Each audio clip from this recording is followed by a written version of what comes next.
Hey everyone, welcome back to Cube Digital. In our today video, we will continue our HTML series for beginner and we will learn about something really important, list in HTML. Lists are used everywhere on website from navigation menu to showing items, skills, hobbies or even product lists.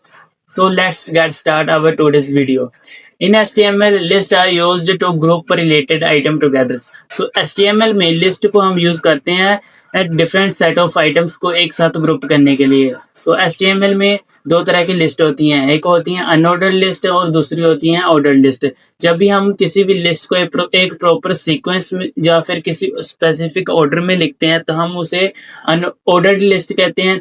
तो अगर हम उसमें कोई भी sequence ना दे तो उसे हम अनऑर्डर्ड लिस्ट कहते हैं. सो आज की इस वीडियो में मैं आपको बताऊंगा कि अनऑर्डर्ड लिस्ट कौन सी होती हैं, ऑर्डर्ड लिस्ट कौन सी होती हैं, कैसे हम एक लिस्ट के अंदर दूसरी लिस्ट क्रिएट कर सकते हैं, नेस्टेड लिस्ट क्या होती है, ये सभी आज की इस वीडियो में बताऊंगा. सो अभी स्टार्ट करते हैं अपनी आज की वीडियो. सो सबसे पहले चले जाते हैं अपने VS कोड पर, जहां पर मैं अपना HTML का बेसिक स्ट्रक्चर लिखूंगा. सो पिछली वाली वीडियो में मैंने आपको HTML का बेसिक स्ट्रक्चर बताया था. आप मेरी वो वाली वीडियो चेकआउट कर सकते हो मेरे YouTube चैनल पर जाकर, जिसका लिंक मैं डिस्क्रिप्शन में प्रोवाइड करवा दूंगा. सो सबसे पहले मैं यूज करता हूँ OI टैग. सो ये OI टैग है, इसका यूज करते हैं हम ऑर्डर्ड लिस्ट को क्रिएट करने के लिए. इसके अंदर मैं LI टैग का यूज करता हूँ. सो मैंने इसमें 5 different set of items create कर ली हैं एक ऑर्डर लिस्ट में. सो अभी इसको ओपन कर लेता हूँ मैं लाइव पर अपने ब्राउजर पर, देखते हैं जाकर कि हमारी लिस्ट क्रिएट हुई है. सो हमारी जो आउटपुट आई है इसमें आप देख ही सकते हो हमारी 5 आइटम्स थी, जिसमें इसने हमें नंबरिंग असाइन की हुई है, क्योंकि बाय डिफॉल्ट जो हमारा HTML पेज है ये नंबरिंग की सीक्वेंस को चूज करता है. सो जैसे कि आप देख ही सकते हो नंबर 1 पर है आइटम 1, नंबर 2 पे है आइटम 2, फिर 3 पर है आइटम 3, 4 पर है आइटम 4, ऐसे ही 5 पर है आइटम 5. सो ऐसे आप एक ऑर्डर लिस्ट क्रिएट कर सकते हो. सो इसके अंदर हम किसी भी लिस्ट की टाइप भी चेंज कर सकते हैं. तो जैसे मैं OI टैग के अंदर इसकी टाइप डिफाइन करूंगा. So basically different set of attributes होते हैं. सो मैंने अभी एट्रीब्यूट यूज किया है टाइप. सो इसमें मैंने बेसिकली टाइप दी है, अपने OI टैग की टाइप दी है A. मतलब हमारी जो लिस्ट है इसकी सीक्वेंस कौन सी होनी चाहिए, नंबरिंग ऑर्डर में होनी चाहिए, या फिर अल्फाबेटिकल ऑर्डर में होनी चाहिए, या फिर रोमन नंबर के ऑर्डर में होनी चाहिए. सो अभी हम डिफरेंस चेक करते हैं अपने वेब पेज पर जाकर. सो आप देख ही सकते हो हमारी जो अल्फाबेटिक ऑर्डर में एक लिस्ट तैयार हो गई है. सो क्योंकि मैंने उधर A वैल्यू पास की थी इसलिए हमारी ये अल्फाबेटिक ऑर्डर में लिस्ट क्रिएट हुई है. सो अगर मैं यहाँ पर एक नंबर असाइन देता हूँ तो हमारी लिस्ट नंबरिंग में शो होगी. सो जैसे मैंने एक असाइन कर दिया. सो इधर आप देख ही सकते हो हमारी 1 2 3 में शो हो रही है. अगर मैं यहाँ पर स्मॉलर आई मेंशन कर देता हूँ, सो देखना हमारी वो लिस्ट स्मॉलर आई की फॉर्म में, रोमन अंक के फॉर्म में शो होगी. सो ऐसे आप अपने लिस्ट में ऑर्डर लिस्ट असाइन कर सकते हो. सो उसके बाद हम यूज करते हैं अनऑर्डर लिस्ट.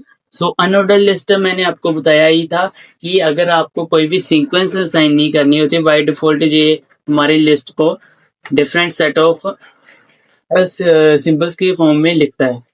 सो जैसे कि मैंने इसमें 5 डिफरेंट आइटम्स क्रिएट कर लिया. सो अभी हमें इसमें जो डॉट आया है हमारा सभी आइटम्स के स्टार्टिंग में, सो इसका मतलब ये हमारी अनऑर्डर लिस्ट है, इसमें कोई भी एक नंबरिंग या फिर अल्फाबेटिक ऑर्डर साइन नहीं हुआ है. सो अगर मैं इसमें भी इसकी टाइप डिफाइन कर दूं, जैसे कि लेट्स से टाइप मैंने डिफाइन किया सर्कल.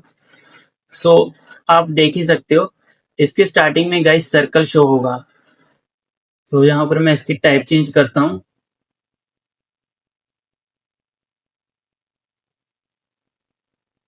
रेक्टेंगल. सो देख लो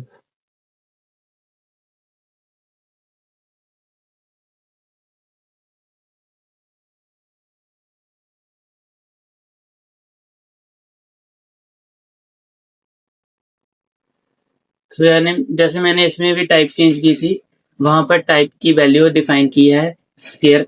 तो हमारा ये सभी आइटम के स्टार्टिंग पर स्क्वायर का सिंबल बनकर आ गया है। सो ऐसे आप इसमें भी इसके टाइप डिफाइन कर सकते हो। सो इसके अंदर अगर मैं डिफरेंट लिस्ट क्रिएट करूं, जैसे कि मैंने यूआई टैग का यूज किया और इसके अंदर मैंने लिस्ट लिखी एल आई के अंदर लिखा मैंने फ्रंट एंड, फिर उसके अंदर मैंने एक और लिस्ट क्रिएट की ऑर्डर लिस्ट, फिर उसके अंदर लिस्ट ऑफ आइटम्स जैसे कि HTML। फिर मैं इसमें डिफरेंट डिफरेंट स्किल्स डिफाइन कर देता हूँ, HTML, CSS, जावास्क्रिप्ट।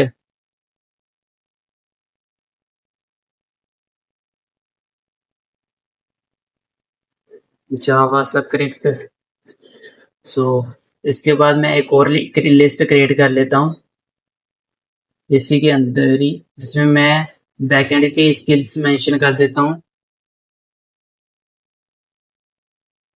बैकएंड में आ जाएगा हमारा पाइथन, PHP,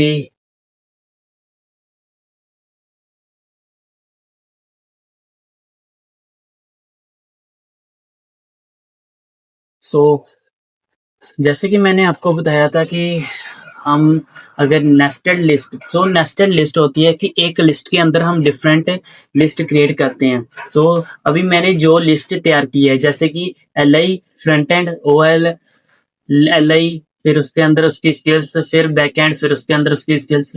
सो ये है हमारी नेस्टेड लिस्ट मतलब एक लिस्ट के अंदर डिफरेंट लिस्ट। सो जैसे कि आप देख ही सकते हो हमारी आउटपुट आई है फ्रंट एंड, उसके अंदर नंबरिंग असाइन हुई है तो उसकी जो स्किल्स आ गई। सो फिर बैक एंड, फिर उसके अंदर उसके स्किल्स आ गई। सो ये होती है हमारी नेस्टेड लिस्ट, मतलब एक जो हमारी ये लिस्ट है इसके अंदर ये डिफरेंट सेट ऑफ लिस्ट आई है। सो ये होती है guys HTML list, nested list.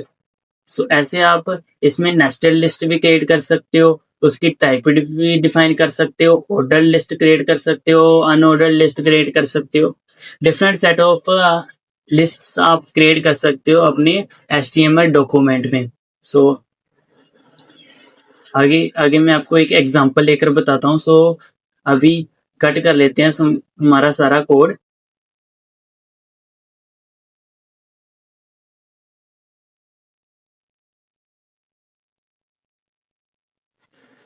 सो इसके अंदर मैं बेसिकली एक लिस्ट क्रिएट करूंगा एक एग्जांपल के तौर में, माई स्किल्स OL टैग, फिर उसके अंदर आ जाएगा LI टैग।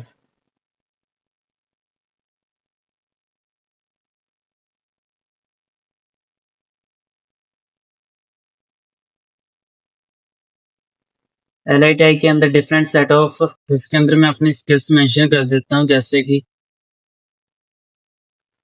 वेब डेवलपमेंट हो गया, फिर ग्राफिक डिजाइनिंग होगी, वीडियो एडिटिंग होगी। सो अभी मूव करते हैं हम अपनी लिस्ट के में। सो जैसे कि आप देख सकते हो हमारा जो फर्स्ट लाइन है ये माई स्किल्स, उसके अंदर डिफरेंट स्किल्स हमने इसमें ऑर्डर लिस्ट असाइन की थी। So order list by default numbering को चूज करता है। सो हमारी यहाँ पर नंबरिंग आ गई है। अगर हम वहाँ पर टाइप डिफाइन करते हैं कि इसको एक अल्फाबेटिक ऑर्डर में लेकर आओ तो वो अल्फाबेटिक ऑर्डर में लेकर आ जाता। सो गाइज ये थे हमारा लिस्ट टैग, जिसमें मैंने आपको ऑर्डर लिस्ट के बारे में बताया, अनऑर्डर लिस्ट के बारे में बताया, उसकी टाइप कैसे चेंज करते हैं, डिफरेंट सेट ऑफ टाइप्स, जैसे कि वो अल्फाबेटिक ऑर्डर में, न्यूमेरिक ऑर्डर में, फिर नंबरिंग ऑर्डर में, फिर स्केयर चेंज, मतलब अनऑर्डर लिस्ट में आप स्केयर कर सकते हो, रेक्टेंगल चूज कर सकते हो, फिर डिफरेंट डॉट्स वगैरह चूज कर सकते हो। एक लिस्ट के अंदर दूसरी लिस्ट कैसे क्रिएट करना वो भी मैंने आज की इस वीडियो में बताया। सो अगर आपको आज की ये वीडियो हेल्पफुल लगी तो वीडियो को लाइक कर दें, चैनल को सब्सक्राइब कर लें और बेल नोटिफिकेशन को ऑल पर सेट कर लें। सो ताकि आपको हमारे चैनल पर डेली ऐसी नोटिफिकेशन मिलती रहे। सो कंटिन्यू करते हैं अपनी HTML सीरीज। सो आगे की वीडियो में मैं आपको HTML टेबल टैग के बारे में बताऊंगा। सो वो वाली वीडियो को देखने के लिए हमारे चैनल पर जाकर बेल नोटिफिकेशन को ऑल पर सेट कर लें। Thanks for watching.